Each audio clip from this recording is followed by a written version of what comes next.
Argani menatapku bukan sebagai istri, tapi sebagai aset yang rusak. Saat dia tahu makanannya kuberi obat tidur, dia tidak berteriak.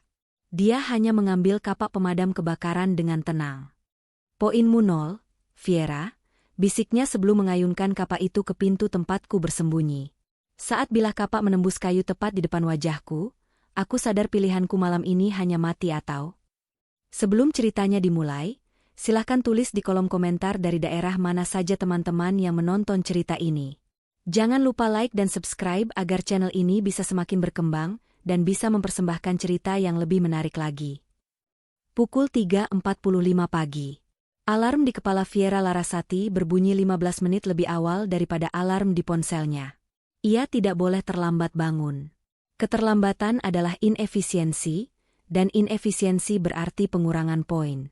Fiera membuka matanya, menatap langit-langit kamar yang dicat putih bersih, terlalu putih, seperti bangsal rumah sakit jiwa atau laboratorium steril. Di sebelahnya, Argani Zulkarnaen tidur dengan posisi telentang yang sempurna, napasnya teratur, selimut tidak kusut sedikitpun seolah-olah ia adalah mayat yang diawetkan. Fiera menahan napas saat menggeser tubuhnya keluar dari tempat tidur. Lantai marmer yang dingin menyengat telapak kakinya yang telanjang, sebuah sensasi yang menyadarkannya bahwa mimpi buruknya adalah realitas. Ia berjalan jinjit menuju dapur. Rumah ini besar, bergaya minimalis modern dengan banyak kaca dan logam, namun bagi Fiera, ini adalah panoptikon. Tidak ada tempat untuk bersembunyi. Di dinding dapur, tepat di sebelah kulkas 2 pintu yang mengilap, terpasang sebuah tablet layar sentuh berukuran 12 inci. Itu adalah pusat semesta Fiera sekarang. Papan skor. Dengan tangan gemetar, Fiera menyentuh layar itu. Cahaya biru menyala, menerangi wajahnya yang tirus dan pucat. Status harian, Fiera Larasati. Saldo poin kemarin, 850. Pengurangan, audit malam. Debu di bingkai foto lorong, pukul 02 mikron 15 poin. Posisi sendok tidak sejajar di rak pengering, 10 poin. Suara langkah kaki terlalu keras, pukul 21 sedih 5 poin. Saldo poin pagi ini, 820. Fiera memejamkan mata, menelan ludah yang terasa pahit. 820. Itu angka yang berbahaya. Di bawah 800, statusnya akan berubah dari istri fungsional menjadi aset bermasalah. Jika itu terjadi, Argani akan memberlakukan protokol defisit. Kurang teliti, bisik Fiera pada dirinya sendiri, suaranya serak. Ia segera mengambil kain mikrofiber. Waktu menunjukkan pukul 4 tepat. Jadwalnya padat. Ia harus membersihkan seluruh lantai 1, menyiapkan sarapan dengan nilai gizi presisi, dan memastikan kemeja kerja Argani disetrika dengan sudut kerah 45 derajat. Ia mulai mengelap meja dapur granit itu. Gerakannya mekanis, seperti robot yang diprogram ulang setiap hari. Di rumah ini, debu adalah musuh, dan Fiera adalah prajurit yang tidak dibekali senjata memadai. Argani memiliki obsesi pada kebersihan yang melampaui batas kewarasan, namun ia membungkusnya dengan kata-kata manis seperti standar hidup berkualitas dan disiplin diri. Saat Fiera berlutut untuk memeriksa debu di bawah meja makan, ia mendengar suara langkah kaki di lantai atas. Jantungnya berdegup kencang, memukul-mukul rongga dadanya. Argani bangun. Langkah itu menuruni tangga. Tenang. Beri ramah. Tap, tap, tap. Argani muncul di ambang pintu dapur. Pria itu tampan, dengan rahang tegas dan mata yang tajam di balik kacamata tanpa bingkai. Ia mengenakan piyama sutra abu-abu. Tidak ada senyum pagi, tidak ada sapaan hangat. Matanya langsung tertuju pada tablet di dinding, lalu beralih ke Fiera yang masih berlutut dengan kain lap di tangan. Pagi, Arga, ucap Fiera pelan. Argani tidak menjawab. Ia berjalan menuju kulkas, mengambil botol air mineral premium, menuangkannya ke gelas ukur, memastikan isinya tepat 250 ml, lalu meminumnya dalam 3 tegukan besar. 820. Gumam Argani, suaranya datar namun menusuk. Ia menatap Fiera dengan tatapan seorang auditor yang menemukan kecurangan pajak. Kau kehilangan 30 poin saat aku tidur, Fiera.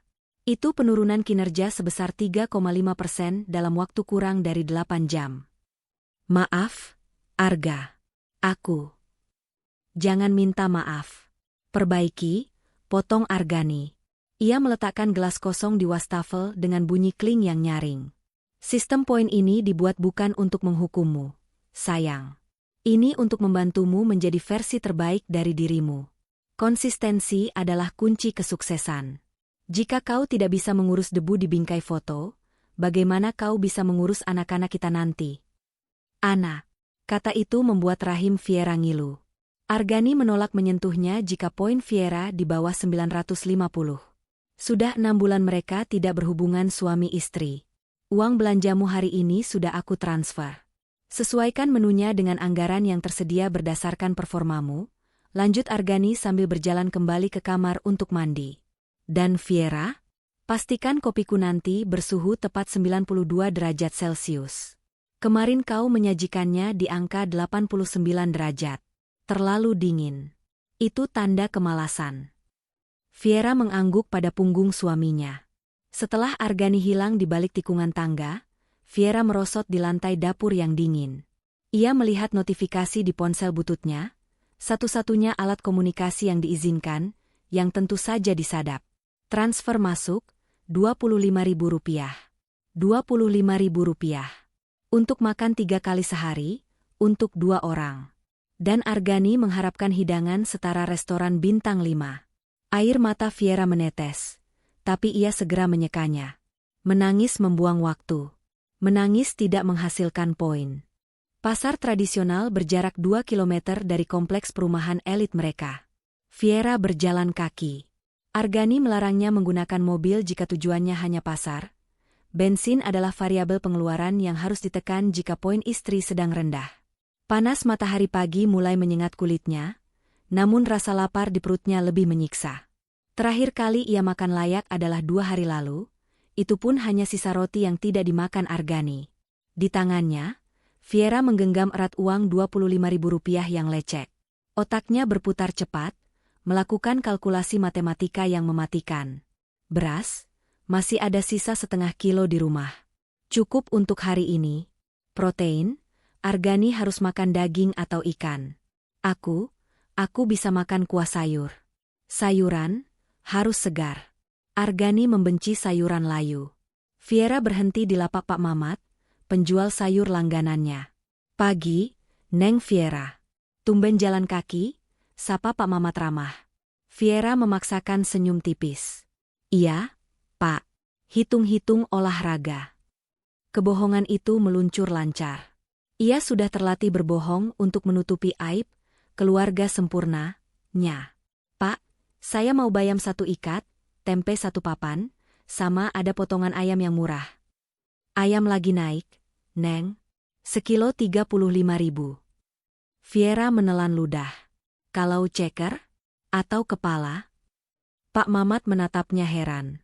Istri dari Argani Zulkarnaen, eksekutif muda yang kaya raya, menanyakan ceker ayam? Buat anjing peliharaannya, Neng? Fiera mengangguk cepat. Iya, buat si Blacky. Mereka tidak punya anjing. Ada nih, sisaan tadi. Ambil aja 5.000 dapat banyak. Terima kasih, Pak. Fiera akhirnya pulang dengan membawa seikat bayam, 1 papan tempe, ceker ayam, dan 2 butir telur. Total belanja, Rp22.000. Sisa Rp3.000 ia simpan baik-baik di saku celana dalamnya, satu-satunya tempat yang tidak akan digeledah Argani saat inspeksi dompet. Sesampainya di rumah, Fiera langsung bekerja. Ia harus kreatif. Ceker ayam itu akan ia rebus untuk kaldunya, agar sop bayam terasa gurih seolah-olah menggunakan daging ayam asli. Telur akan didadar tipis untuk Argani. Tempe akan ia bacem. Untuk dirinya sendiri, Fiera menatap sisa potongan bonggol bayam yang biasanya dibuang. Ia mencucinya bersih, lalu merebusnya dengan sedikit garam. Itulah makan siangnya. Saat memasak, perutnya berbunyi keras, sebuah protes dari organ tubuh yang diabaikan. Fiera mengambil gelas, mengisinya dengan air keran, dan meminumnya sampai kembung. Ini adalah trik lama. Air menipu lambung, memberikan ilusi kenyang selama 20 menit sebelum rasa perih itu datang lagi. Tiba-tiba, tablet di dinding berbunyi. Bip. Notifikasi baru, pemotongan otomatis. Keterangan, tagihan listrik bulan lalu naik 2%. Indikasi pemborosan penggunaan oven. Poin dikurangi, 20. Viera mematung. Angkanya turun menjadi 800 pas. Ia berada di tepi jurang. Jika ia melakukan satu kesalahan kecil lagi, satu saja, ia akan jatuh ke zona merah di bawah 800. Dan di zona merah, hukumannya bukan lagi pemotongan uang belanja. Hukumannya adalah fisik. Tangan Viera gemetar saat mengaduk sop. Ketakutan itu bukan lagi abstrak. Ia mewujud menjadi monster yang mengintai di balik angka-angka digital. Argani telah mengubah pernikahan suci menjadi sistem akuntansi yang kejam, di mana Viera adalah neraca yang selalu defisit. Makan malam adalah ritual paling sakral di kediaman Zulkarnaen. Meja makan harus ditata dengan presisi militer. Sendok di kanan, garpu di kiri, serbet dilipat membentuk angsa origami, karena Argani menyukai estetika Jepang, dan gelas air berada tepat di ujung pisau. Pukul 19. Argani pulang kerja. Wajahnya lelah, namun matanya tetap tajam memeriksa sekeliling. Ia duduk di kursi kepala meja, melonggarkan dasinya sedikit. Viera menghidangkan makanan dengan gerakan hati-hati, menahan napas. Di piring Argani, nasi putih hangat, sop bayam dengan kuah bening yang harum, tempe bacem yang berkilau, dan dadar telur gulung. Di piring Viera, kosong. Duduk, perintah Argani. Viera duduk di sisi kanan suaminya, menatap piring kosongnya sendiri. Aturan rumah, jika poin di bawah 850, Viera tidak boleh makan malam bersama suami. Ia hanya boleh menemani, menuangkan air, dan melihat Argani makan. Argani menyendok kuah sop, mendekatkannya ke hidung untuk mencium aromanya, lalu menyesapnya perlahan. Ia memejamkan mata, seolah sedang menganalisis komposisi kimia cairan tersebut. Viera meremas tangannya sendiri di bawah meja, kukunya menancap ke telapak tangan hingga memutih. Detik-detik berlalu seperti jam. Hening. Hanya suara denting sendok yang terdengar. Argani meletakkan sendoknya kembali ke mangkuk. Pelan. Terlalu pelan. Viera, panggilnya lembut. Ya, Arga. Kau mencicipi ini sebelum dihidangkan? Sudah. Rasanya pas, Arga. Argani tersenyum tipis, senyum yang tidak mencapai matanya. Pas menurut standar siapa? Standar pasar tempat kau bergaul dengan tukang sayur? Atau standar lidah manusia beradab? Jantung Viera berhenti berdetak sesaat. Ambilkan sendok untukmu. Cicipi, perintah Argani. Viera buru-buru ke dapur, mengambil sendok, dan kembali. Ia menyendok kuah sop itu dengan tangan gemetar, lalu memasukkannya ke mulut. Rasanya gurih. Sedikit asin, tapi masih wajar. Enak, bahkan. Bagi Viera yang kelaparan, ini terasa seperti surga. Bagaimana? Tanya Argani. Enak, Arga. Gurih. Argani menggeleng kecewa, seolah sedang menghadapi anak kecil yang bebal. Kadar natriumnya berlebih. Lidahku mendeteksi kelebihan garam sekitar 0,5% dari ambang batas toleransi. Ini akan menaikkan tekanan darahku, Viera. Kau mencoba meracuniku perlahan agar bisa menguasai asuransiku. Tidak. Demi Tuhan, tidak, Arga. Aku hanya... Brak. Argani memukul meja. Piring-piring bergetar. Jangan bawa-bawa Tuhan dalam ketidakbecusanmu. Kau lalai. Kau tidak fokus. Kau mungkin memikirkan hal lain saat memasak. Apa yang kau pikirkan? Lelaki lain? Tidak, Arga. Viera mulai menangis. Argani berdiri, berjalan menuju tablet di dinding dapur. Viera mengikutinya dengan pandangan nanar. Jari Argani menari di atas layar. Pelanggaran terdeteksi, kelalaian diet pembantahan. Sanksi, 50 poin. Saldo akhir, 750. Angka itu berkedip merah. 750 zona merah. Argani berbalik, wajahnya kembali tenang, seolah kemarahan tadi tidak pernah terjadi.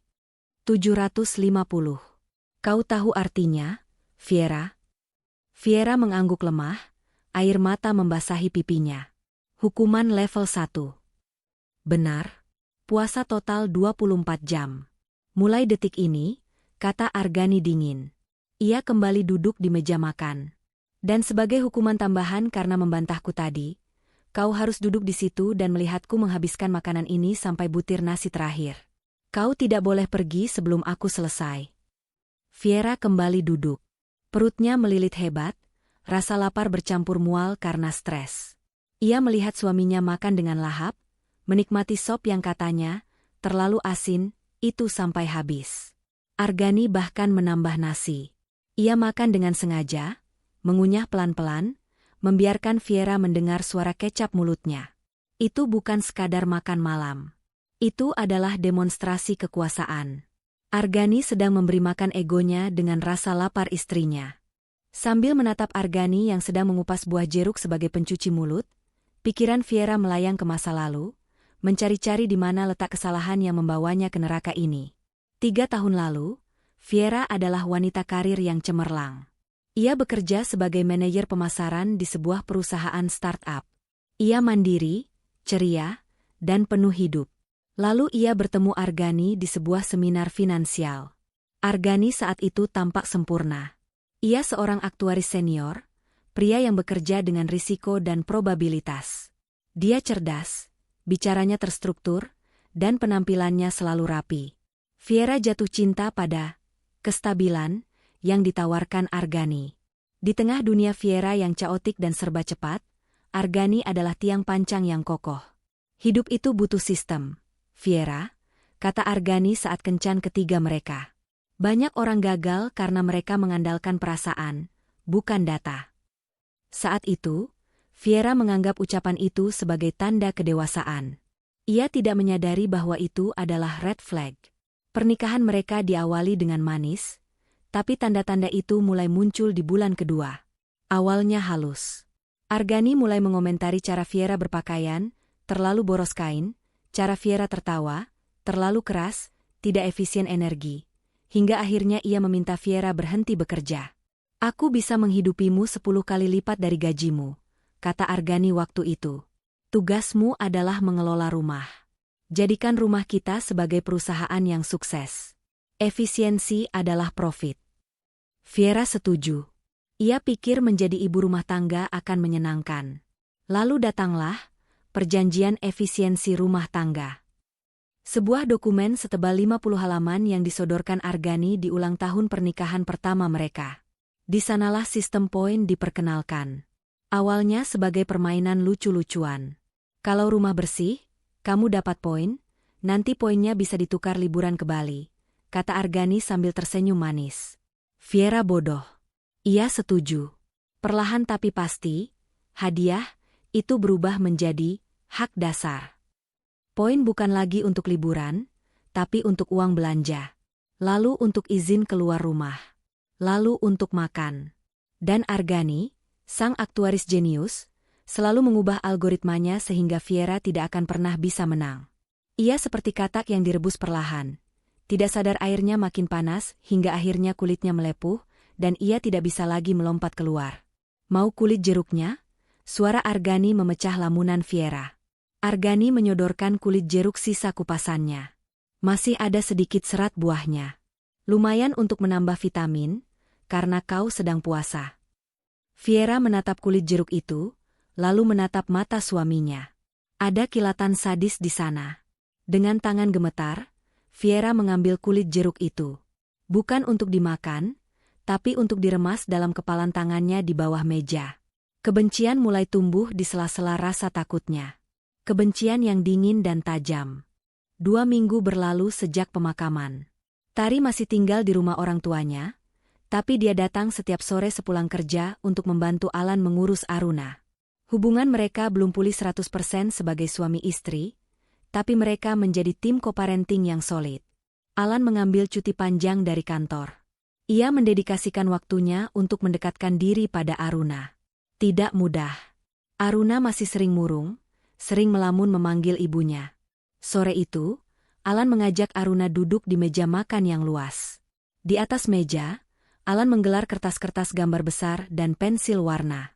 Aruna, panggil Alan. Bapak mau gambar rumah. Aruna mau bantu? Aruna menoleh bosan. Rumah apa? Rumah impian. Rumah buat Aruna. Alan mulai menggoreskan pensil, membuat sketsa cepat. Garis-garis tegas arsitektural muncul. Di sini ada kamar Aruna, jendelanya besar biar bisa lihat bulan. Di sini ada taman buat main bola. Di sini ada kolam ikan. Aruna mulai tertarik. Dia memanjat kursi, melihat goresan tangan Alan. Ada perosotannya enggak? Tanya Aruna polos. Alan tersenyum lebar. Ada. Kita gambar perosotan di sini. Dari kamar lantai 2 langsung meluncur ke taman. Gimana? Mata Aruna berbinar. Wah, kayak di TV. Aruna mau gambar apa lagi? Gambar aja di sini. Alan memberikan pensil warna pada anaknya. Aruna mengambil pensil warna merah. Dengan gerakan kaku khas anak kecil, ia menggambar sosok lidi di depan gambar rumah megah itu. Satu sosok besar, satu sosok kecil. Ini siapa? Tanya Alan, menunjuk gambar lidi itu. Ini Aruna, tunjuknya pada sosok kecil.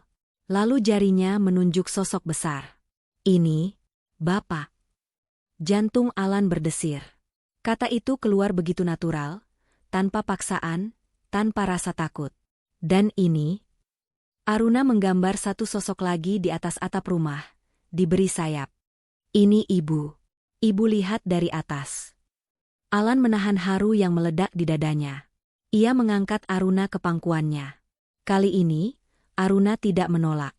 Anak itu menyandarkan kepalanya di dada bidang Alan, mendengarkan detak jantung ayahnya. Bapak. Panggil Aruna pelan. Ya, nak? Jangan pergi lagi ya. Jangan kayak dulu. Alan memeluk tubuh mungil itu erat-erat, mencium aroma rambutnya yang wangi sampo stroberi. Nggak akan. Bapak nggak akan kemana-mana. Bapak di sini terus sampai Aruna bosan sama Bapak. Di ambang pintu dapur, Tari berdiri mematung menyaksikan pemandangan itu. Ia baru saja datang membawa rantang makanan. Hatinya menghangat. Ia melihat perubahan nyata pada Alan. Pria itu tidak lagi peduli pada kemeja mahalnya yang kena coretan pensil warna. Dia tidak lagi sibuk dengan ponselnya. Dia hadir sepenuhnya di sana, menjadi pelindung bagi anak yang kehilangan induknya. Tari menyadari satu hal, cintanya pada Alan belum mati. Cinta itu sempat tertimbun kecewa, tapi melihat Alan menjadi ayah yang sesungguhnya, cinta itu tumbuh lagi. Kali ini lebih dewasa, lebih realistis. Tari berdeham pelan. Alan dan Aruna menoleh bersamaan. Senyum merekah di wajah keduanya, senyum yang identik. Ibu Tari, seru Aruna, melompat turun dari pangkuan Alan dan berlari memeluk kaki Tari. Aruna sudah mulai nyaman memanggilnya Ibu Tari, pengganti sosok ibu yang ia butuhkan. Alan berdiri, menatap Tari dengan pandangan penuh rasa syukur dan cinta yang baru. Tidak ada lagi rahasia di antara mereka. Hanya ada kertas gambar penuh coretan mimpi masa depan, dan seorang anak kecil yang menjadi perekat retakan rumah tangga mereka. Mau makan malam sama-sama? Tanya Tari, mengangkat rantang bawaannya. Mau? Jawab Alan dan Aruna serempak. Malam itu, meja makan kembali hangat. Bukan karena makanan mewah, tapi karena kebersamaan yang jujur. Alan tahu perjalanan masih panjang, Sonya masih perlu diyakinkan sepenuhnya, dan luka Tari butuh waktu untuk sembuh total. Tapi setidaknya, pondasi rumah mereka kini sudah benar. Kejujuran dan tanggung jawab. Bukan lagi kebohongan di atas pasir. Matahari pagi belum tinggi benar ketika Viera menyeret kantong sampah hitam besar menuju bak penampungan di depan pagar rumah. Ini adalah rutinitas hari Selasa dan Jumat yang bernilai 15 poin. Syaratnya, kantong sampah harus diikat simpul mati ganda, dan tidak boleh ada cairan yang menetes di paving block. Setetes cairan busuk di jalan setapak berarti pengurangan 5 poin untuk biaya pembersihan ulang. Viera bergerak dengan hati-hati. Tubuhnya masih terasa ringan dan melayang. Sisa efek dari puasa total 24 jam yang baru saja berakhir kemarin. Meskipun ia sudah makan pagi ini, sepotong roti gandum tanpa selai dan setengah gelas susu skim, jatah pemulihan pasca hukuman, energinya belum kembali sepenuhnya. Setiap langkah terasa seperti berjalan di dalam air. Saat ia meletakkan kantong sampah itu ke dalam bak beton, sebuah suara ceria yang asing memecah keheningan kompleks perumahan elit itu. "Halo, pagi." Fiera tersentak, bahunya menegang seketika. Ia menoleh perlahan, takut gerakan tiba-tiba akan tertangkap oleh sensor gerak di lampu teras. Di seberang pagar tanaman boxwood yang membatasi rumah mereka dengan rumah sebelah, berdiri seorang wanita. Wanita itu adalah antitesis dari segala sesuatu yang ada di rumah Argani. Ia mengenakan daster batik longgar berwarna kuning cerah, rambutnya digelung asal-asalan dengan jepit besar, dan ia sedang menyiram tanaman sambil memegang selang air. Wajahnya berkeringat, tapi senyumnya lebar dan hangat. "Pagi, Mbak. Saya Rumi, tetangga baru di sebelah. Baru pindahan 3 hari lalu," celoteh wanita itu, mengabaikan ketegangan di wajah Fiera. "Maaf ya kalau kemarin agak berisik pas angkat-angkat lemari." Fiera membeku. Protokol Argani tentang interaksi sosial sangat jelas. Berbicara dengan orang asing tanpa tujuan transaksional yang jelas, pemborosan waktu, 50 poin.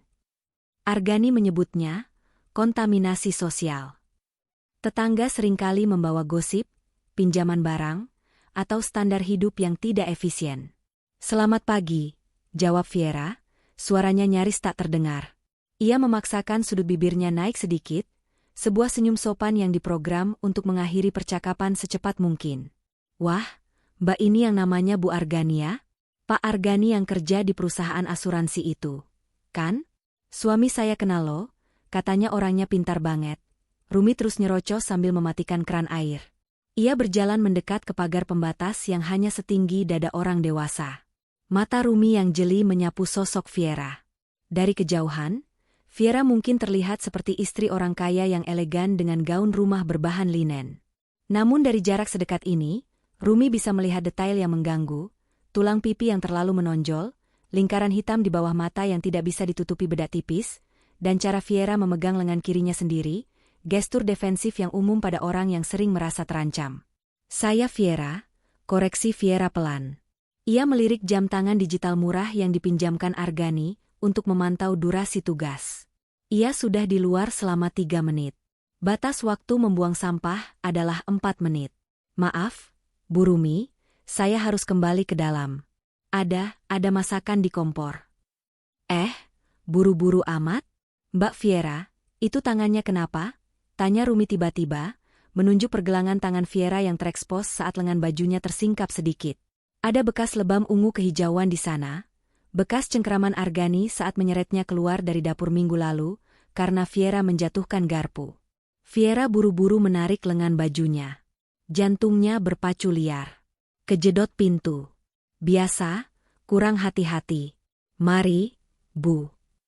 Fiera berbalik dan berjalan cepat, hampir berlari kecil, kembali ke dalam benteng dinginnya. Di balik punggungnya, Rumi tidak kembali menyiram tanaman. Wanita itu berdiri diam di balik pagar, menatap punggung Fiera yang kurus dengan kening berkerut. Rumi adalah seorang mantan jurnalis investigasi yang berhenti bekerja untuk fokus program hamil, dan instingnya mencium bau busuk yang bukan berasal dari kantong sampah. Bau ketakutan. Di dalam rumah, Fiera bersandar pada pintu yang tertutup, napasnya memburu.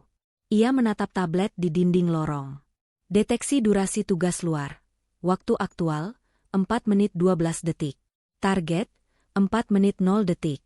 Status, over limit, inefisiensi ringan. Sanksi, peringatan, kuning. Hanya peringatan. Fiera menghela napas lega.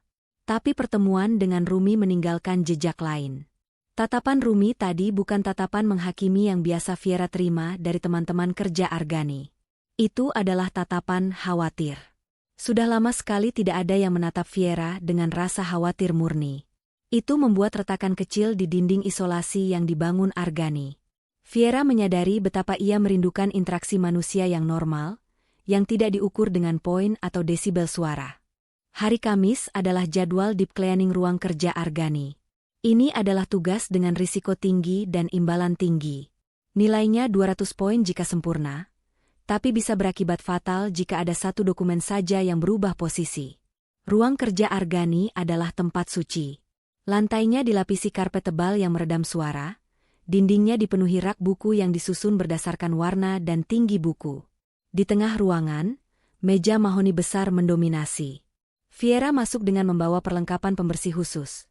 Kuas halus untuk debu di sela-sela keyboard, kain mikrofiber antistatis untuk layar monitor, dan cairan pembersih kayu beraroma cendana.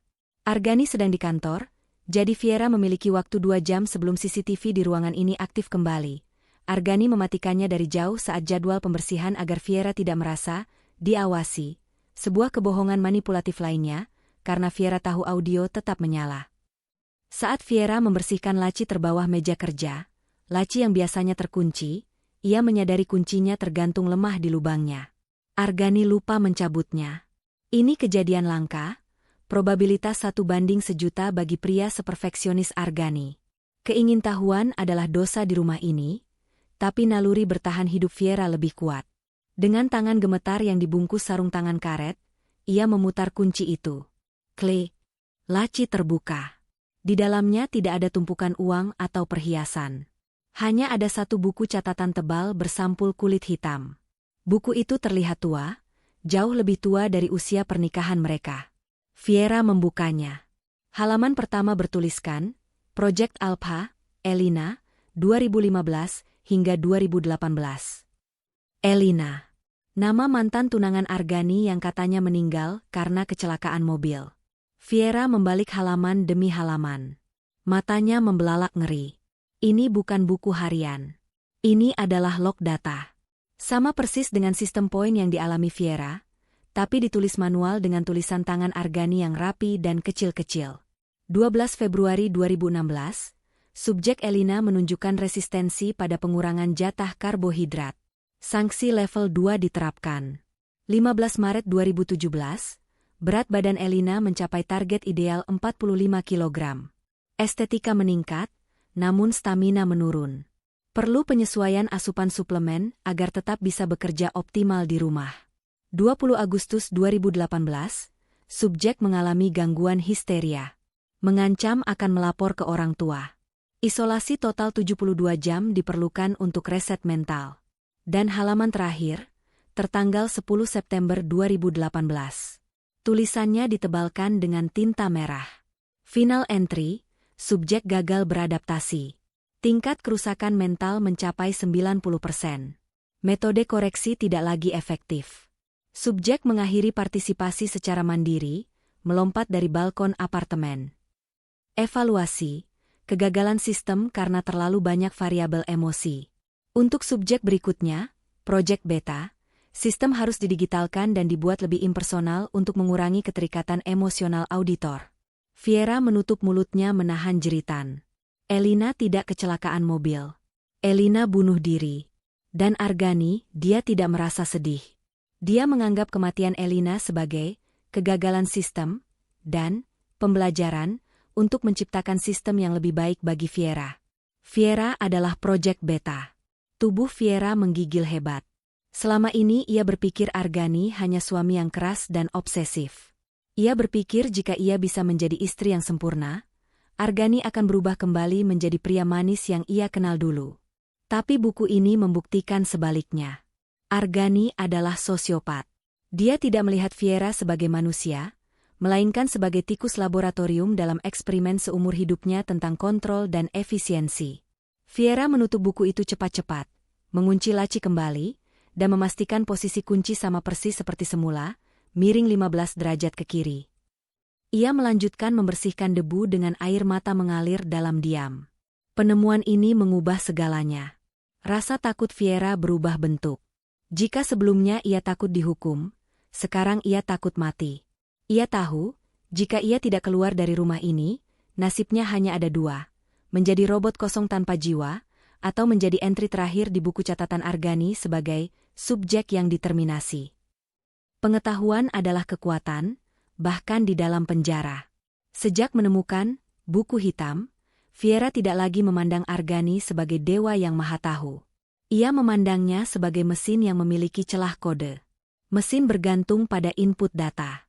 Jika inputnya salah, outputnya pun salah. Fiera memulai pemberontakan kecilnya di dapur, laboratorium pribadinya. Argani sangat obsesif dengan berat badannya sendiri. Ia menimbang setiap gram makanan yang masuk ke tubuhnya, dan menimbang berat badannya setiap pagi dan sore. Ia menggunakan pemanis buatan khusus yang diimpor dari Jerman, 0 kalori, 0 gula.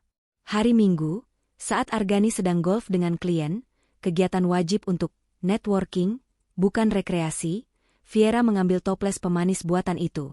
Isinya berupa bubuk putih halus. Ia mengambil toples gula pasir biasa.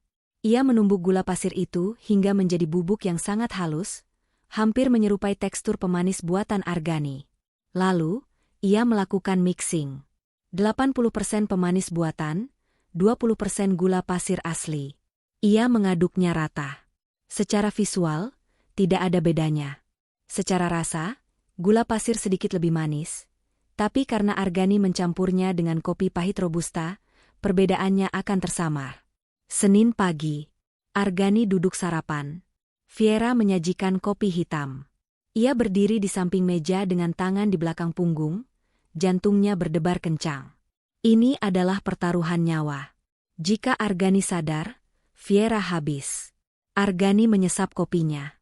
Ia diam sejenak, mengecap-ngecap lidahnya. Kopinya. Argani menggantung kalimatnya. Viera menahan napas. Kenapa, Arga? Apa suhunya salah? Tidak. Suhunya pas. Argani menyesap lagi. Rasanya lebih bold dari biasanya.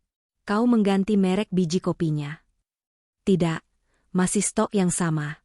Mungkin karena aku menggilingnya sedikit lebih halus hari ini, jadi ekstraksinya lebih pekat. Jawab Viera lancar. Kebohongan itu terasa manis di lidahnya, lebih manis dari gula yang ia selundupkan. Bagus.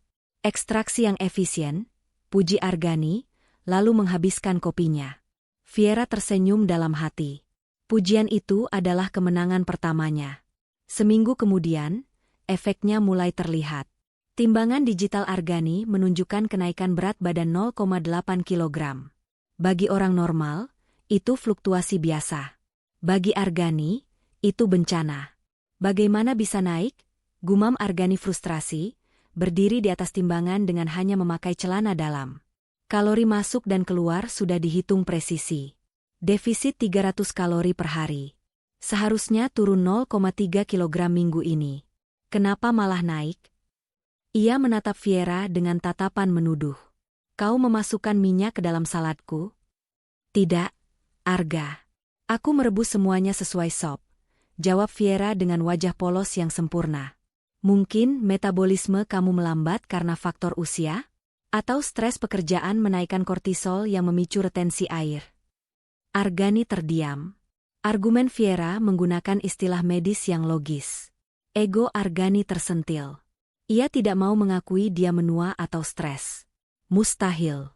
Aku akan tambah durasi treadmill 20 menit setiap hari. Viera mengangguk patuh. Baik, aku siapkan handuknya. Saat Argani berlari di atas treadmill dengan napas memburu, menyiksa dirinya sendiri untuk membakar kalori hantu yang diciptakan Viera, Viera merasakan kepuasan yang gelap. Argani pikir dia mengendalikan segalanya, tapi Viera baru saja membuktikan bahwa persepsi Argani bisa dimanipulasi. Jika dia bisa menipu lidah dan timbangan Argani, dia bisa menipu hal lain. 2 minggu berlalu. Poin Viera berfluktuasi di angka 880. Aman dari hukuman fisik, tapi masih jauh dari zona bonus. Uang belanja masih dijatah pas-pasan. Rasa lapar adalah teman tidur Viera yang setia. Siang itu, Viera sedang menjemur pakaian di halaman samping. Area ini adalah blind spot kecil. CCTV utama mengarah ke gerbang depan dan pintu belakang, tapi area jemuran di samping tembok pembatas dengan rumah Rumi sedikit terhalang oleh pohon mangga tetangga yang rimbun. PSSD. Viera menoleh. Di atas tembok pembatas, muncul kepala Rumi. Kali ini Rumi memakai topi lebar dan kacamata hitam, terlihat konyol seperti mata-mata amatir. Mbak Viera. Sini bentar, bisik Rumi. Viera celingukan, memastikan tidak ada drone atau sensor yang aktif. Ia mendekat ke tembok. Jangan keras-keras, Bu Rumi. Panggil Rumi aja. Mbak, aku perhatiin seminggu ini kamu jemur baju jam segini terus. Dan aku perhatiin muka kamu makin pucat, bisik Rumi cepat.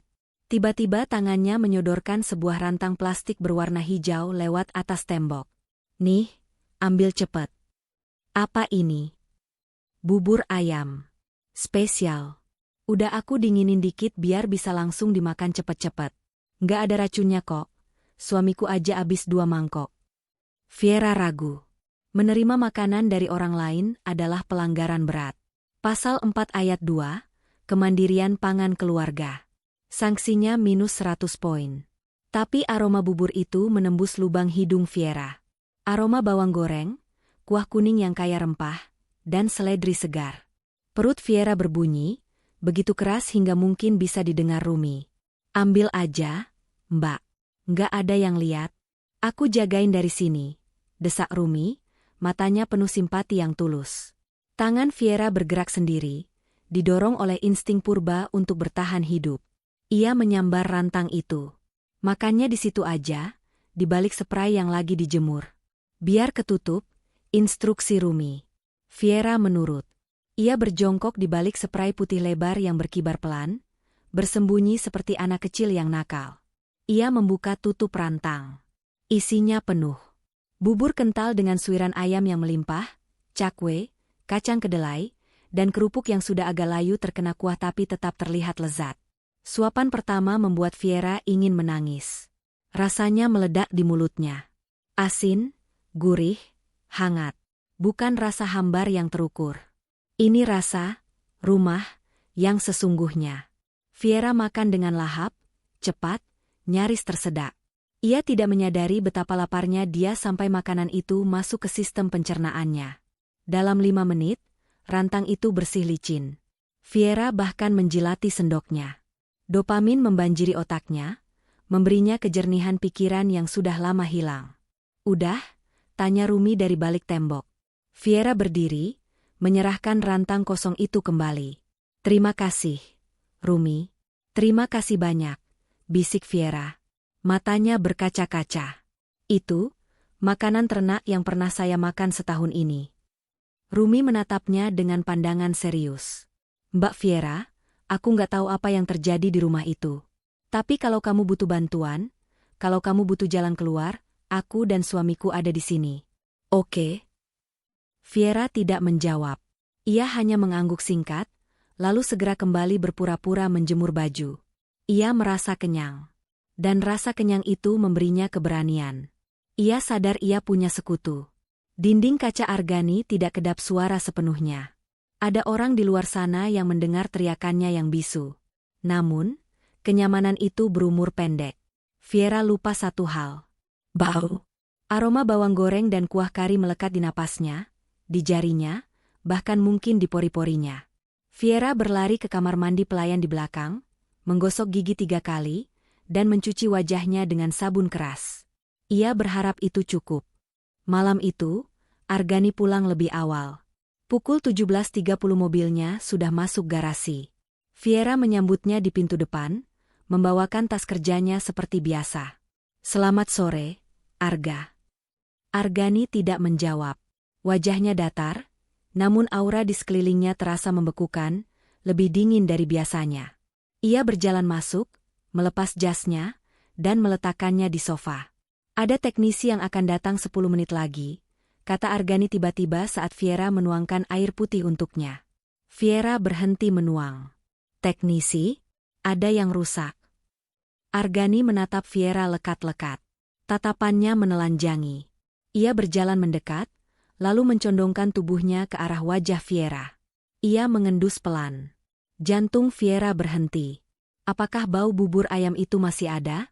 Ia sudah mengunyah daun mint dari kebun belakang tadi sore. Bau bawang goreng, gumam Argani. Itu, aku tadi menumis bawang untuk persiapan makan malam besok. Jawab Viera cepat. Alibi sudah disiapkan. Begitu?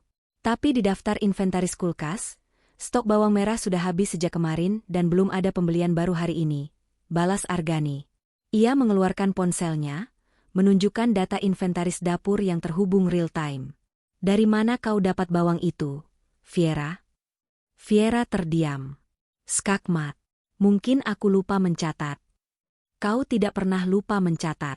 Kau dilatih untuk tidak lupa, potong Argani. Dan ada lonjakan aktivitas jantungmu pukul 11.15 siang tadi, terdeteksi oleh smartwatch yang kau pakai. Kau berada di area samping rumah selama 15 menit. Jauh lebih lama dari waktu yang dibutuhkan untuk menjemur 5 kilogram pakaian. Viera lupa bahwa jam tangan digital murahan itu juga memiliki sensor detak jantung yang datanya dikirim ke Argani. Ia merasa telanjang. Tidak ada privasi. Tubuhnya sendiri mengkhianatinya. Bel pintu berbunyi. "Ah, itu mereka," kata Argani tenang, seolah tidak sedang menginterogasi istrinya. Ia membuka pintu.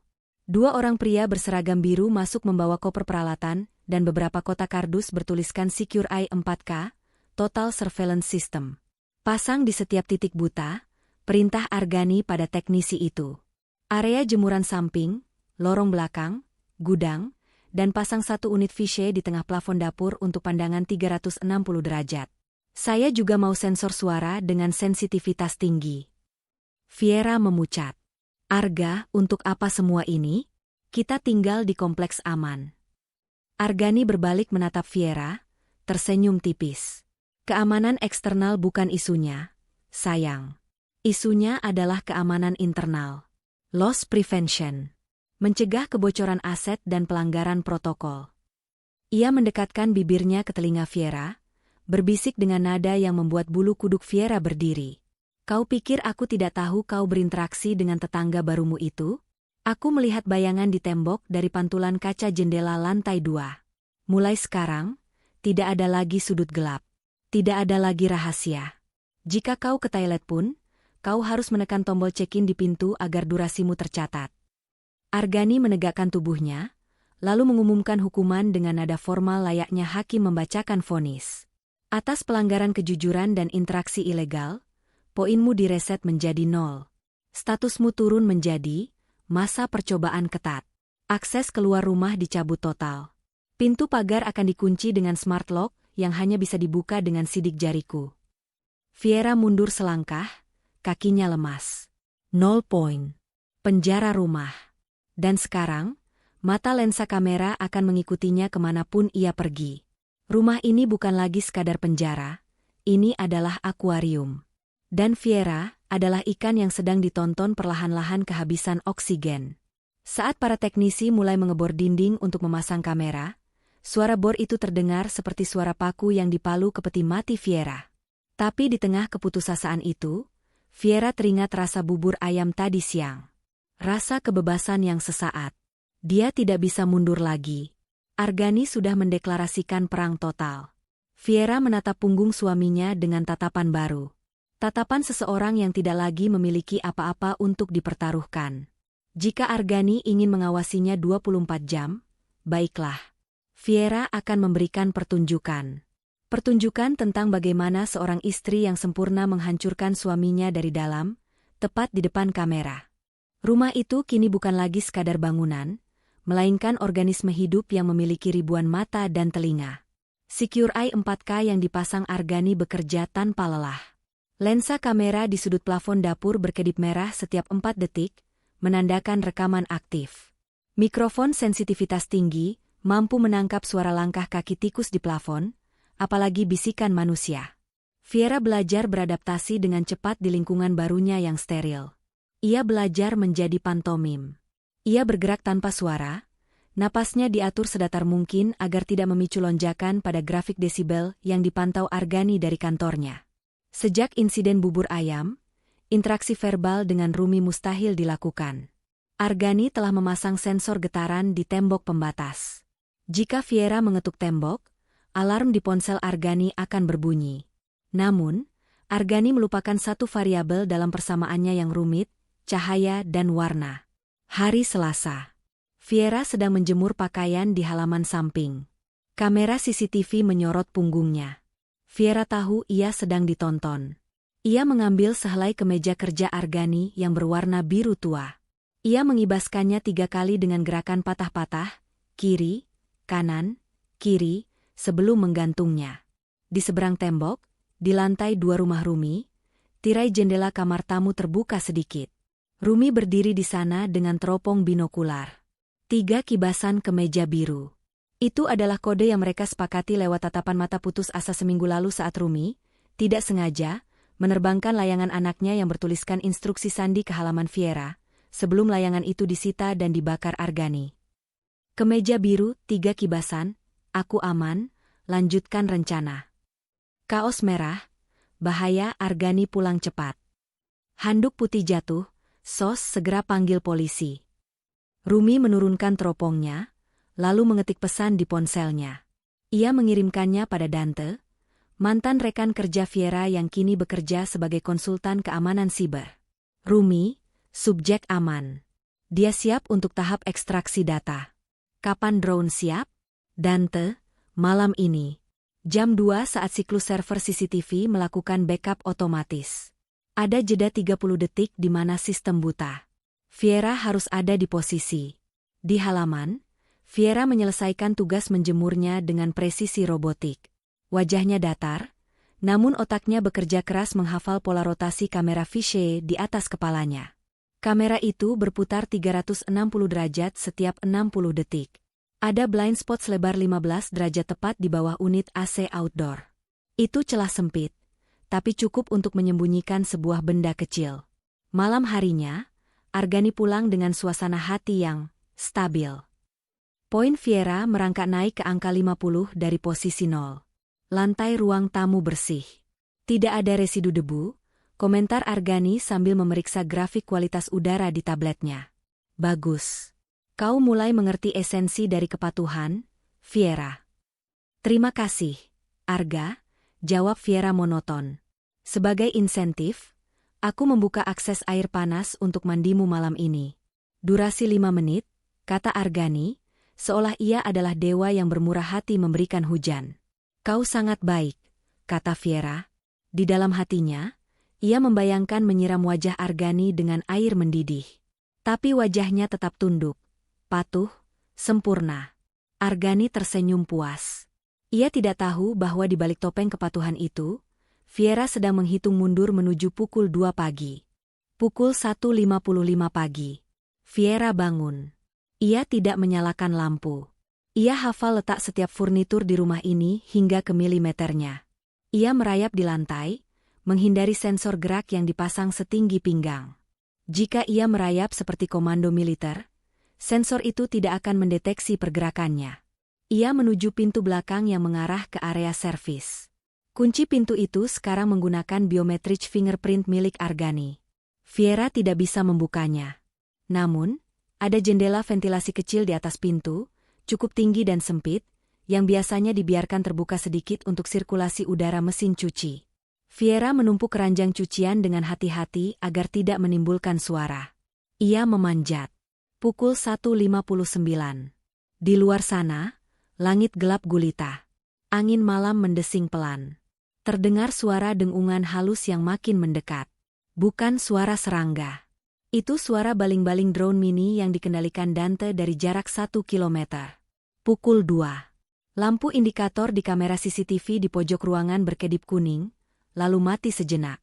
Sistem reboot, backup sequence initiated. Jeda 30 detik dimulai. Viera mengulurkan tangannya keluar melalui ventilasi. Drone kecil itu melayang mendekat, membawa bungkusan kecil yang dilakban hitam. Viera menyambarnya cepat. Drone itu segera melesat pergi, menghilang ke dalam kegelapan. Pukul 2:20 detik. Kamera kembali menyala hijau. Viera sudah kembali berbaring di lantai, meringkuk di balik mesin cuci, memeluk bungkusan itu di dadanya. Jantungnya berdetak begitu kencang hingga rasanya sakit. Setelah menunggu 10 menit untuk memastikan tidak ada alarm yang berbunyi, Viera merayap kembali ke kamarnya, lalu masuk ke dalam selimut di sebelah Argani yang masih tertidur pulas. Di bawah selimut, dengan hati-hati, Viera meraba isi bungkusan itu. Sebuah ponsel pintar tipis, model lama yang sudah dirut agar tidak terlacak sinyalnya oleh scanner standar, 1 strip obat tidur dosis tinggi, Zolpidem, dan uang tunai 5 juta rupiah dalam pecahan 100.000. Viera menyembunyikan paket itu di dalam jahitan kasur spring bed di sisi yang ditidurinya. Ia telah merobek sedikit kain pelapis kasur bagian bawah sehari, sebelumnya menggunakan kikir kuku. Keesokan harinya, misi pengumpulan bukti dimulai. Saat Argani mandi, 15 menit durasi tetap, Viera mengeluarkan ponsel barunya. Ia tidak menyalakannya untuk menelepon. Ia menggunakannya untuk memotret. Ia memotret lebam di pahanya yang mulai menguning. Ia memotret tabel, papan skor, di dapur yang menunjukkan pengurangan poin irasional. Ia merekam suara Argani saat memarahinya karena masalah sepele. Kau menyebut ini potongan wortel dadu, Viera? Ini persegi panjang. Ukurannya tidak simetris. Kau merusak estetika sop, teriak Argani dalam rekaman itu. Minus 20 poin. Kau makan nasi sisa kemarin. Setiap foto dan rekaman itu disimpan di memori ponsel tersembunyi. Viera tahu, di pengadilan nanti, Argani akan tampil sebagai pria santun dan berpendidikan. Viera butuh data mentah untuk menghancurkan citra itu. Argani menyukai data, maka Viera akan memberinya data tentang kekejamannya sendiri. Rabu sore. Argani pulang membawa tas belanja bermerek. Ini aneh. Argani jarang membeli barang fisik kecuali itu kebutuhan operasional rumah tangga. Ia meletakkan tas itu di meja makan. Viera sedang mengelap meja. Buka, perintah Argani. Viera membuka tas itu. Isinya sebuah gaun malam berwarna merah marun yang indah, berbahan sutra halus, lengkap dengan sepatu hak tinggi yang serasi. Ada makan malam gala dari Asosiasi Aktuaris Lusa nanti, kata Argani. Aku membawamu. Sebagai trofi. Pastikan kau terlihat bahagia. Poinmu sudah 150, cukup untuk mendapatkan izin keluar bersyarat. Viera merasakan secercah harapan. Keluar rumah? Ini kesempatan untuk kabur. Ia bisa berteriak minta tolong di tengah pesta, atau lari saat di parkiran. Terima kasih, Arga. Gaunnya indah sekali, kata Viera, mencoba terdengar antusias. Argani menatapnya tajam. Tapi sebelum itu, aku perlu memastikan satu hal. Loyalitas. Argani mengeluarkan dompetnya. Ia mengambil kartu kredit Black Card dan segepok uang tunai, mungkin sekitar 10 juta rupiah. Ia meletakkannya di atas meja, tepat di sebelah kunci mobil cadangan yang selama ini disembunyikan. Aku harus mandi. Aku lupa mengunci pintu depan. Tolong kuncikan nanti setelah kau selesai menata meja, kata Argani santai. Ia berbalik dan berjalan menuju kamar mandi. Pintu depan tidak dikunci. Kunci mobil ada di meja. Uang ada di meja. Argani sedang mandi. Ini adalah skenario pelarian yang sempurna. Terlalu sempurna. Viera menatap kunci mobil itu. Tangannya gatal ingin menyambarnya.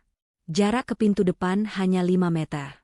Mobil Argani yang satu lagi, sedan sport, terparkir di carport. Viera melangkah mendekati meja. Ia mengulurkan tangannya menuju kunci mobil. Tiba-tiba, ia teringat sesuatu. Fise kamera di plafon. Dan lebih dari itu, Argani tidak pernah ceroboh. Tidak pernah. Pria yang menghitung berapa butir nasi yang dimakannya tidak akan lupa mengunci pintu atau meninggalkan kunci mobil sembarangan. Ini jebakan. Viera menarik tangannya kembali. Ia mengambil kain lap, lalu dengan tenang mengelap meja di sekitar uang dan kunci mobil itu, seolah benda-benda itu hanyalah vas bunga yang tidak berharga. Ia tidak memindahkannya. Ia tidak menyentuhnya. Ia berjalan ke pintu depan. Pintunya memang tidak dikunci. Viera memutar kunci slotnya. Klik. Terkunci. Sudah dikunci, Arga, teriak Viera ke arah kamar mandi. 5 detik kemudian, Argani keluar. Dia tidak basah. Dia bahkan belum membuka bajunya. Dia hanya berdiri di balik tembok lorong, mengintip. Di tangannya ada tablet yang menampilkan live feed CCTV dapur. Argani tersenyum lebar, senyum yang membuat darah Viera membeku. Bagus, kata Argani. Ia berjalan mendekat, mengambil kembali uang dan kunci mobilnya. Ujian lulus. Kau tahu, Viera, kunci mobil ini palsu. Dan jika kau tadi mencoba menyalakan mesin mobil di depan, sistem keamanan akan otomatis mengunci seluruh pintu mobil dari luar dan alarm akan berbunyi ke pos satpam. Kau akan terperangkap seperti tikus dalam kotak besi. Argani mengelus pipi Viera dengan punggung tangannya. Aku senang kau memilih dengan bijak. Sebagai hadiah, malam ini kau boleh tidur memakai bantal. Viera menunduk, menyembunyikan kilatan kebencian di matanya. Ia tidak butuh kunci mobil Argani. Ia punya rencana yang jauh lebih baik. Rencana yang tidak melibatkan mobil, tapi melibatkan ambulans. Kamis siang. Viera menjemur sprei putih. Di balik sprei itu, ia melihat Rumi di jendela lantai 2 mengacungkan jempol. Konfirmasi diterima. Rencana dieksekusi besok malam, Jumat. Mengapa Jumat? Karena setiap Jumat malam pukul 21, Argani memiliki sesi webinar eksklusif dengan klien internasional dari Eropa. Selama 2 jam penuh, Argani akan mengunci diri di ruang kerjanya, memakai headset kedap suara, dan fokus total pada layar komputer. Itu adalah satu-satunya waktu di mana kewaspadaannya terhadap lingkungan fisik menurun drastis. Rencana Dante dan Rumi sederhana namun berisiko. Viera membius Argani saat makan malam pukul 19.30. Obat akan bereaksi dalam 30 menit. Pukul 20, saat Argani pingsan, Viera mematikan server CCTV dari ruang kerja Argani. Viera sudah mencuri password Argani dengan cara mengamati pantulan gerakan jari Argani di kacamata bacanya saat mengetik password minggu lalu. Efisiensi 123. Viera keluar lewat pintu belakang. Dante sudah menunggu di gang sempit belakang kompleks dengan motor. Mobil terlalu mencolok. Masalahnya adalah dosis. Viera memegang strip obat Zolpidem yang diselundupkan Dante.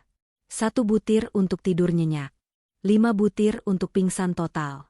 10 butir bisa mematikan pernapasan. Viera memutuskan menggunakan 6 butir. Ia ingin Argani pingsan cukup lama, tapi ia tidak ingin membunuhnya. Jika Argani mati, Viera akan jadi pembunuh. Viera ingin Argani hidup dan membusuk di penjara, merasakan hilangnya kendali seperti yang ia rasakan. Sore itu, Viera mempersiapkan makan malam terakhir. Menunya, steak daging sapi lada hitam. Saus lada hitam yang pekat dan pedas adalah media yang sempurna untuk menyamarkan rasa obat yang pahit. Viera menumbuk 6 butir pil itu menjadi bubuk halus di dalam cobek batu, lalu mencampurnya dengan sedikit air hangat hingga larut, sebelum memasukkannya ke dalam panci saus yang sedang mendidih.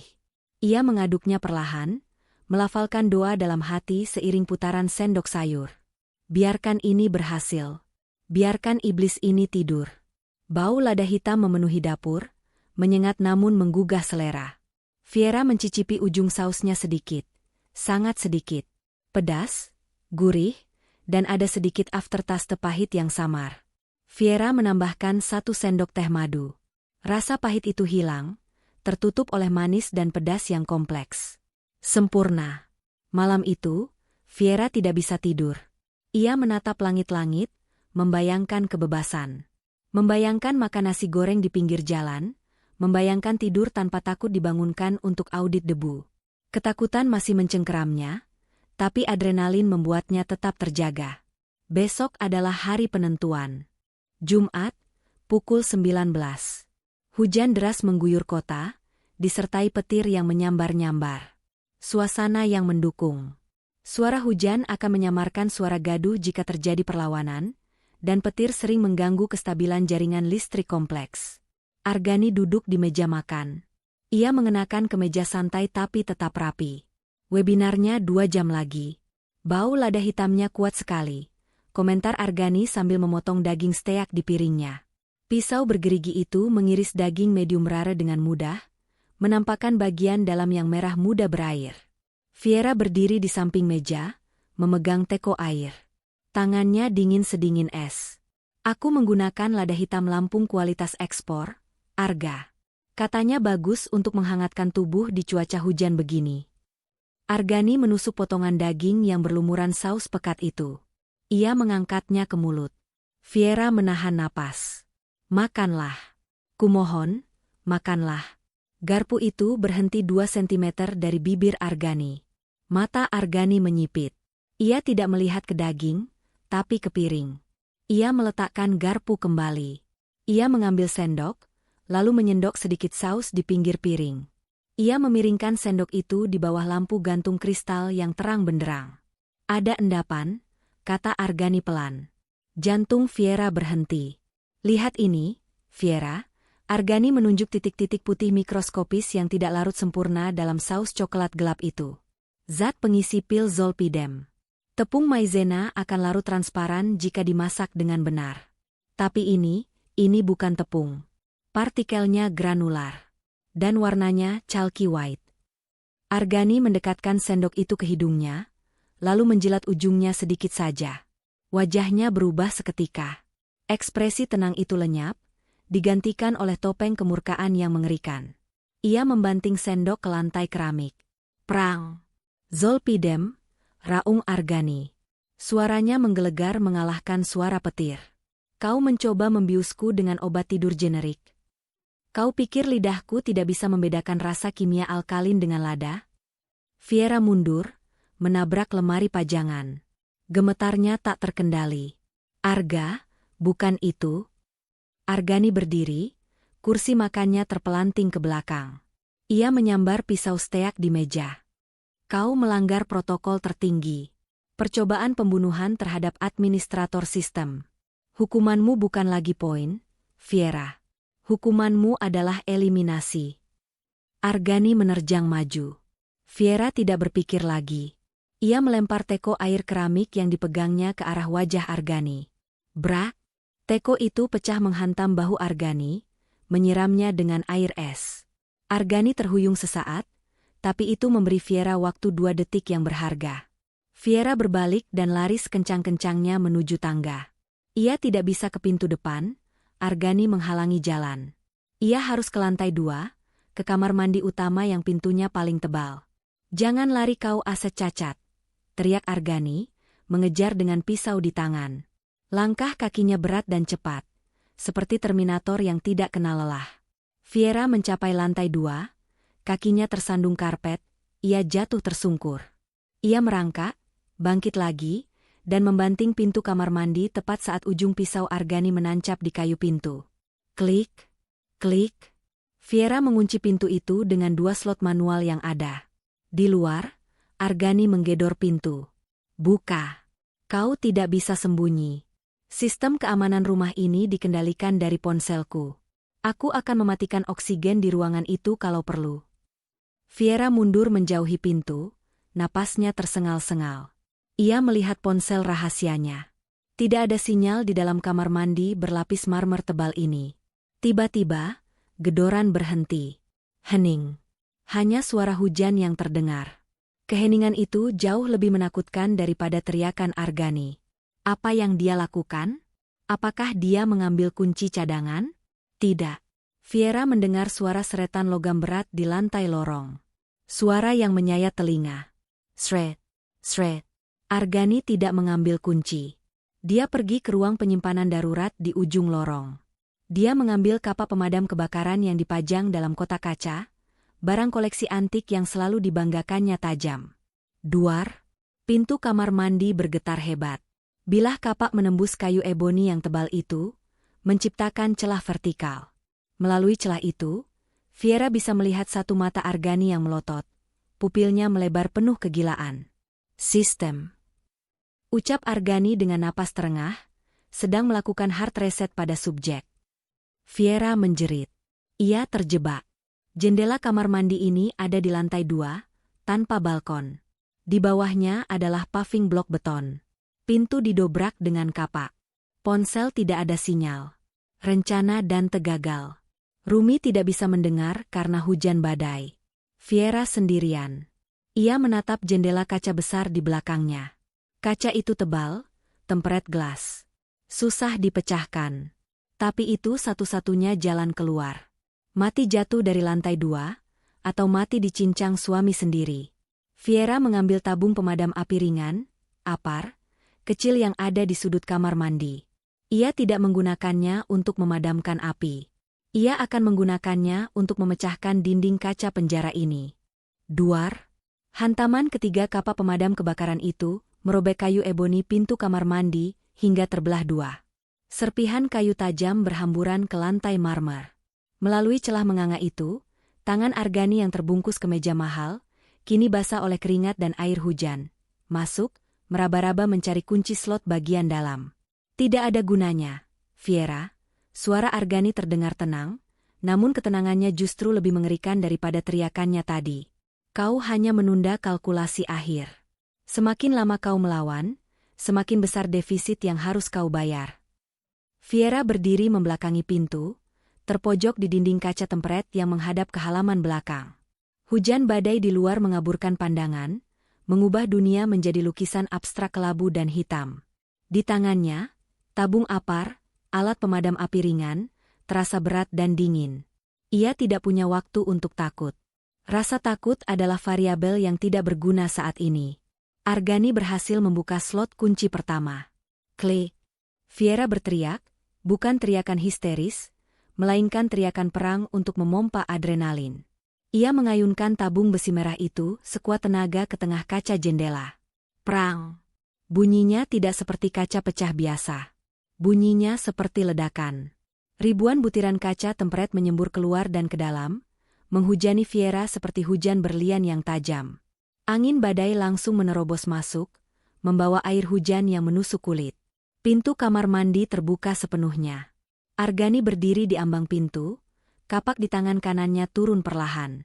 Matanya membelalak tak percaya. Dalam algoritmanya, Fiera adalah variabel pasif. Fiera tidak melompat. Fiera tidak mengambil risiko fisik. Fiera menatap suaminya untuk terakhir kali. Poin saya 0, Arga. Saya tidak punya apa-apa lagi untuk kau ambil. Fiera memanjat bingkai jendela yang penuh sisa pecahan kaca, lalu melompat ke kegelapan. Gravitasi mengambil alih.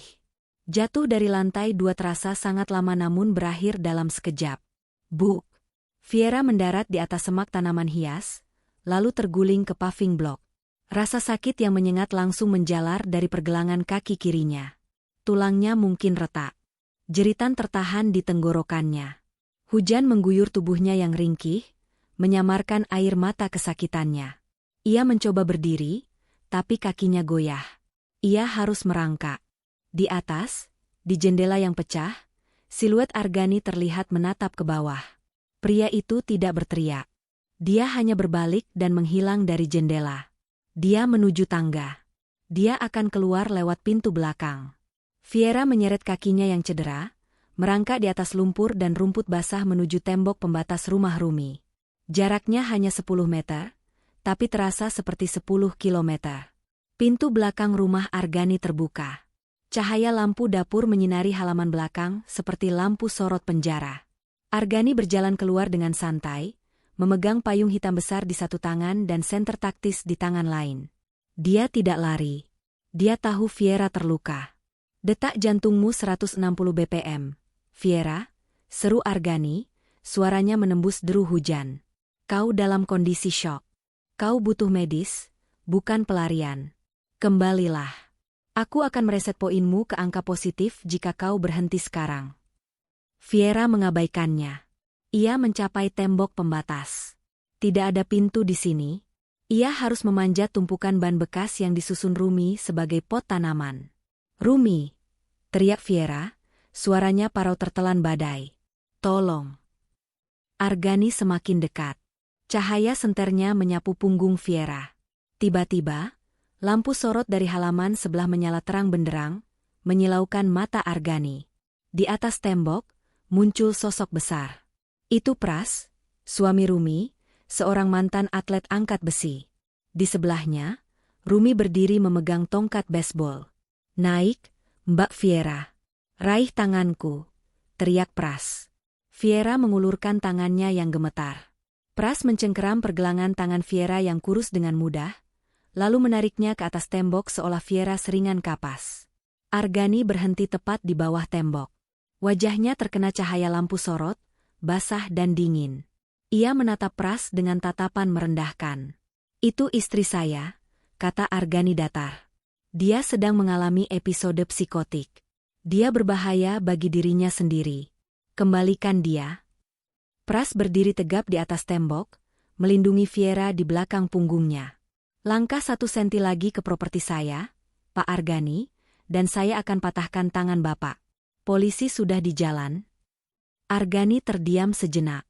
Ia melihat Fiera yang menggigil di pelukan Rumi di seberang tembok. Ia melihat kapak yang masih ia pegang di tangan kanannya, sebuah kesalahan kalkulasi. Membawa senjata ke hadapan saksi adalah blunder. Argani menjatuhkan kapaknya ke rumput. Ia tersenyum tipis, merapikan kerah kemejanya yang basah. Baiklah. Simpan dia. Kalian baru saja mencuri aset perusahaan yang rusak. Jangan minta ganti rugi saat dia mulai menghancurkan rumah kalian. Ia berbalik dan berjalan kembali ke dalam rumahnya yang sunyi, meninggalkan Viera yang menangis histeris di tanah tetangga yang aman. 1 jam kemudian, sirine polisi memecah keheningan kompleks perumahan elit itu. 3 mobil patroli berhenti di depan rumah Argani. Namun, Argani sudah siap. Saat polisi mengetuk pintu, Argani membukanya dengan penampilan yang sangat berbeda. Ia mengenakan sweter rajut berwarna krem, kacamata bacanya terpasang di ujung hidung, dan ia memegang secangkir teh hangat. Wajahnya menyiratkan kekhawatiran seorang suami yang lelah, bukan sosiopat yang baru saja memegang kapak. Syukurlah bapak-bapak datang, kata Argani dengan suara bergetar yang dibuat-buat. Istri saya, dia kabur lagi. Obatnya habis. Dia berhalusinasi bahwa saya adalah sipir penjara. Saya mencoba menahannya agar tidak melompat. Tapi, polisi yang datang bukanlah detektif kriminal, melainkan petugas patroli standar. Mereka melihat rumah yang rapi, bersih, dan mewah. Mereka melihat Argani yang santun, seorang profesional berpendidikan tinggi.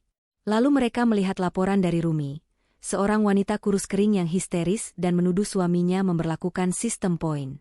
Di mata hukum yang kaku, cerita Argani terdengar lebih masuk akal. Wanita gila lebih umum daripada suami kaya yang menyiksa istri dengan Excel. Kami akan meminta keterangan Ibu Viera di rumah sakit, Pak, kata petugas polisi sopan. Tapi untuk saat ini, Bapak harus ikut kami untuk dimintai keterangan soal kapak yang ditemukan di halaman. Tentu, Pak, itu kapak pajangan. Saya membawanya karena takut ada penyusup saat Viera berteriak. Saya hanya ingin melindungi keluarga saya, jawab Argani lancar. Sementara Argani memainkan perannya dengan sempurna di hadapan polisi, perang yang sesungguhnya terjadi di medan yang tidak bisa ia kendalikan, internet. Dante tiba di rumah sakit tempat Viera dirawat. Ia melihat kondisi temannya, lebam di sekujur tubuh, tulang rusuk retak karena malnutrisi, dan pergelangan kaki patah. Dante tidak membuang waktu berdebat dengan birokrasi. Ia membuka laptopnya di ruang tunggu. File yang dicuri Viera, foto lebam, rekaman suara, dan yang paling mematikan, file Excel, Ledger of Viera, diunggah ke sebuah utas, thread, di media sosial X, Twitter, dan TikTok. Judul utas itu sederhana namun mematikan, "Suamiku menganggapku aset. Bagaimana akuntan publik Argani Zulkarnaen menyiksa istrinya dengan sistem poin." Dalam waktu 30 menit, algoritma media sosial bekerja lebih cepat daripada sistem hukum. Foto tabel poin itu, yang mencantumkan denda 50 poin untuk garam berlebih, menjadi viral. Netizen yang jeli langsung membedah data itu. Netizen 1, "Gila, lihat baris 402. Dia motong jatah makan karena istri senyumnya kurang lebar? Ini bukan KDRT biasa, ini psikopat." Dokter TikTok, "Saya dokter gizi. Lihat grafik asupan kalori di file ini. Si suami sengaja menjaga istrinya di ambang kelaparan, 800 kalori hari. Ini percobaan pembunuhan terencana." Pukul 6 pagi, saat Argani sedang duduk santai di kantor polisi menunggu pengacaranya, ponsel petugas polisi mulai berdering tanpa henti. Wartawan sudah berkumpul di depan kantor polisi. Tagar Justice for Viera dan Argani psikopat menjadi trending topik nomor 1 nasional. Argani, yang selalu percaya pada data, baru saja dilindas oleh tsunami data publik. Namun, Argani adalah manipulator ulung. Ia tidak panik. Ia melihat krisis ini sebagai tantangan public relations. 2 hari setelah kejadian, Argani menggelar konferensi pers didampingi pengacara top. Ia tidak menyangkal tabel poin itu. Ia justru mengakuinya. Itu adalah King, kata Argani di depan kamera, wajahnya tenang dan meyakinkan. Itu adalah dinamika BDSM, bondage, disipline, sadis, masochis, yang kami sepakati bersama. Domestic discipline. Viera menandatangani persetujuannya 3 tahun lalu. Dia menyukai struktur itu. Dia membutuhkan kontrol itu karena depresi pasca kehilangan pekerjaan. Argani menunjukkan sebuah dokumen, perjanjian efisiensi, yang ditandatangani Fiera di awal pernikahan. Di situ tertulis klausul tentang manajemen rumah tangga terukur. Masyarakat awam mungkin kaget, lanjut Argani dengan nada simpatik, tapi apa yang terjadi di kamar tidur suami istri adalah privasi. Fiera sekarang sedang dimanipulasi oleh pihak ketiga, Rumi dan Dante, untuk memeras saya saat mentalnya sedang tidak stabil. Narasi itu efektif. Opini publik terbelah. Sebagian mulai ragu. Mungkin itu memang roleplay yang kebablasan, tulis beberapa komentar. Istrinya kan setuju tanda tangan. Di kamar rumah sakit, Fiera menonton konferensi pers itu dari televisi gantung. Tubuhnya gemetar hebat. Argani menggunakan tanda tangannya sendiri untuk menjeratnya. Kalimat-kalimat Argani begitu logis, begitu rapi, hingga Fiera sempat meragukan kewarasannya sendiri. Apakah aku yang salah? Apakah aku memang menyetujuinya dulu? Jangan didengerin, Mbak. Rumi mematikan TV dengan kasar. Itu namanya gaslighting level dewa. Dia memutarbalikkan fakta biar kamu merasa gila. Dante masuk ruangan membawa setumpuk kertas. Wajahnya serius. Fiera, kita butuh lebih dari sekadar simpati netizen. Kita butuh fakta yang tidak bisa diputarbalikkan oleh narasi, suka sama suka, kata Dante. Dia punya tanda tanganku. Dante, bisik Fiera putus asa. Secara hukum, aku menyetujui sistem itu. Kau menyetujui manajemen rumah tangga, bukan penyiksaan, potong Dante. Ia meletakkan hasil lab medis di pangkuan Fiera. Lihat ini. Tingkat kortisolmu kronis. Ada kerusakan permanen pada ginjalmu karena dehidrasi berulang. Dan ini, Dante menunjuk satu grafik dari data Argani sendiri. Argani mencatat fluktuasi emosimu. Dia tahu kau menderita. Dia menulis, subjek menangis 3 jam. Respon yang menarik.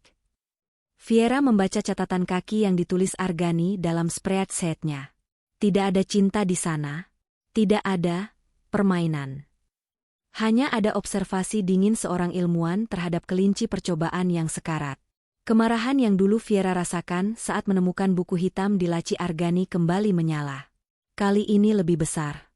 Argani mencoba mempermalukannya di depan seluruh Indonesia. Aku mau sidang terbuka, kata Fiera tiba-tiba. Suaranya serak tapi tegas. Risikonya besar, Fiera. Pengacaranya akan mencabik-cabikmu, peringatan Dante. Biarkan, mata Fiera menatap lurus ke depan. Dia suka angka, kan? Aku akan memberinya angka. Aku tidak akan melawannya dengan air mata. Aku akan melawannya dengan logikanya sendiri. Sebulan kemudian, proses mediasi gagal total, dan kasus ini berlanjut ke pengadilan pidana dengan tuduhan KDRT berat dan penyekapan. Ruang sidang penuh sesak. Argani duduk di kursi terdakwa, tampak percaya diri dan rapi. Ia menatap Fiera dengan tatapan meremehkan, seolah berkata, kau tidak akan menang melawan otakku. Jaksa penuntut umum, JPU, memulai dengan argumen emosional tentang penderitaan Fiera. Argani tampak bosan. Pengacaranya dengan mudah mematahkan argumen itu dengan dalih, kesepakatan suami istri, dan ketidakstabilan mental Fiera. Giliran Fiera memberikan kesaksian. Ia menolak duduk.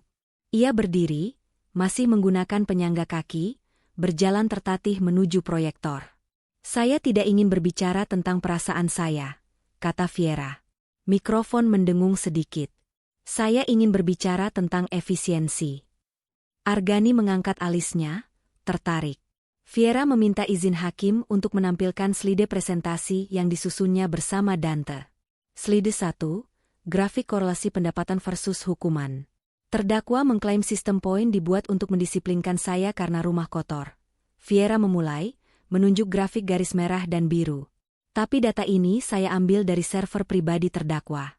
Garis merah adalah frekuensi hukuman pengurangan makan. Garis biru adalah performa saham portofolio pribadi terdakwa. Hening di ruang sidang. Ada korelasi 98%. Lanjut Fiera lantang. Setiap kali saham terdakwa turun, rugi, hukuman terhadap saya meningkat 2 kali lipat, padahal skor kebersihan rumah tetap sama, rata-rata 90-100. Wajah Argani berubah kaku. Ia tidak pernah menyadari pola itu. Alam bawah sadarnya melampiaskan kegagalan kerjanya pada Fiera, dan data mencatatnya. Ini membuktikan, kata Fiera, menatap tajam mata Argani, bahwa sistem ini bukan tentang disiplin. Ini adalah mekanisme chopping emosional terdakwa. Terdakwa tidak bisa mengontrol pasar saham, jadi dia mengontrol lapar saya. Terdakwa adalah pria yang lemah secara emosional yang membutuhkan boneka untuk dipukul saat dia gagal di kantor. Bisik-bisik mulai terdengar di bangku pengunjung. Narasi, suami jenius yang disiplin, mulai retak. Argani terlihat gelisah, ia membisikkan sesuatu dengan marah pada pengacaranya. Slide 2, proyeksi mortalitas. Ini adalah perhitungan aktuaria. Terdakwa adalah aktuaris, dia pasti paham, kata Fiera. Berdasarkan asupan kalori yang dia tetapkan untuk saya selama 6 bulan terakhir, rata-rata 600 kalori, dan beban kerja fisik, membersihkan rumah 300M sendirian, tubuh saya mengalami defisit energi 1.200 kalori per hari. Fiera menekan tombol next. Sebuah grafik menukik tajam ke bawah muncul. Menurut rumus Harris Benedict yang dimodifikasi, organ vital saya akan mulai gagal fungsi total dalam waktu 45 hari lagi dari tanggal pelarian saya. Terdakwa memiliki sertifikasi aktuaria tingkat lanjut. Dia tahu rumus ini. Dia tahu kapan saya akan mati. Dan dia tidak mengubah variabelnya. Fiera berbalik menghadap hakim. Yang mulia, ini bukan KDRT. Ini adalah pembunuhan berencana dengan metode matematika.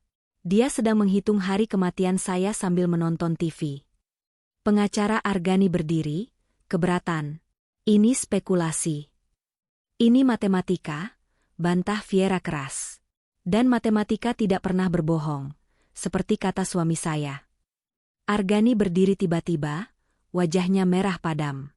Pertahanannya hancur bukan karena Fiera menangis, tapi karena Fiera menemukan kesalahan dalam hitungannya, atau lebih tepatnya, membuka niat jahat di balik hitungannya. Itu variabel yang bisa disesuaikan, teriak Argani, kehilangan kendali dirinya. Aku akan menaikkan poinnya jika dia mencapai target BMI 18. Aku sedang mengkalibrasi ulang. Diam, terdakwa, bentak hakim. Tapi Argani sudah keceplosan. Dia mengakui dia mengontrol hidup mati Fiera, seperti mengkalibrasi mesin. Pengakuan implisit itu terekam jelas. Fiera kembali duduk. Dia tidak tersenyum. Dia hanya menatap Argani yang kini tampak kecil, panik, dan menyedihkan. Pria yang selama ini tampak seperti raksasa, ternyata hanyalah anak kecil yang terobsesi dengan kalkulator. Vonis dijatuhkan 2 minggu kemudian. Argani Zulkarnaen divonis 12 tahun penjara atas tuduhan penganiayaan berat berencana, penyekapan, dan perbuatan tidak menyenangkan. Lebih buruk dari penjara bagi Argani, lisensi aktuarisnya dicabut seumur hidup. Reputasinya sebagai si jenius data hancur, digantikan oleh julukan The Spreadsheet Sadist di media. Saat digiring keluar ruang sidang, Argani berteriak-teriak tentang ketidakadilan sistem peradilan dan bias emosional hakim. Dia tidak pernah meminta maaf. Sampai detik terakhir, dia yakin rumusnya benar, hanya dunianya yang salah. Fiera tidak melihatnya dibawa pergi. Dia sudah keluar lebih dulu lewat pintu samping. Seminggu setelah vonis, Fiera berdiri di depan rumah mewah yang kini kosong dan dipasang garis polisi itu. Dia datang bersama petugas pengadilan untuk mengambil barang-barang pribadinya yang tertinggal. Dia masuk ke dapur. Bau rumah itu masih sama. Dingin, steril, aroma pembersih lantai lemon yang menyengat. Dia berjalan menuju dinding tempat, papan skor, digital dulu terpasang. Tablet itu sudah disita polisi sebagai barang bukti, meninggalkan bekas kotak persegi yang lebih terang di cat dinding. Fiera mengambil spidol hitam permanen dari tasnya. Di ruang kosong bekas tablet itu, Fiera menulis dengan huruf besar. Sistem ditutup. Total point. Tak terhingga. Pemenang, Fiera. Dia menutup spidol itu, menjatuhkannya ke lantai. Bunyinya klak memecah keheningan. Fiera berjalan keluar dari rumah itu. Rumi dan Dante menunggunya di dalam mobil di depan pagar. Mau makan di mana? Tanya Dante saat Fiera masuk ke mobil. Nasi goreng, jawab Fiera cepat. Restoran mana? Yang bintang 5, Tanya Rumi. Viera menggeleng, tersenyum lebar untuk pertama kalinya, senyum yang mencapai matanya. Enggak. Nasi goreng gerobak di ujung jalan sana. Yang minyaknya banyak, yang kerupuknya warna-warni, dan yang penjualnya nggak pernah nimbang garamnya. Mereka tertawa. Mobil melaju meninggalkan rumah neraka itu. Malam itu, Viera duduk di bangku plastik pinggir jalan, menyantap nasi goreng yang berminyak dan pedas. Tidak ada tabel kalori. Tidak ada penilaian. Tidak ada rasa takut. Setiap suapan adalah rasa kebebasan. Dan bagi Viera, rasanya jauh lebih nikmat daripada angka berapapun yang pernah diberikan Argani. Hidupnya bukan lagi sekadar data. Hidupnya adalah miliknya sendiri.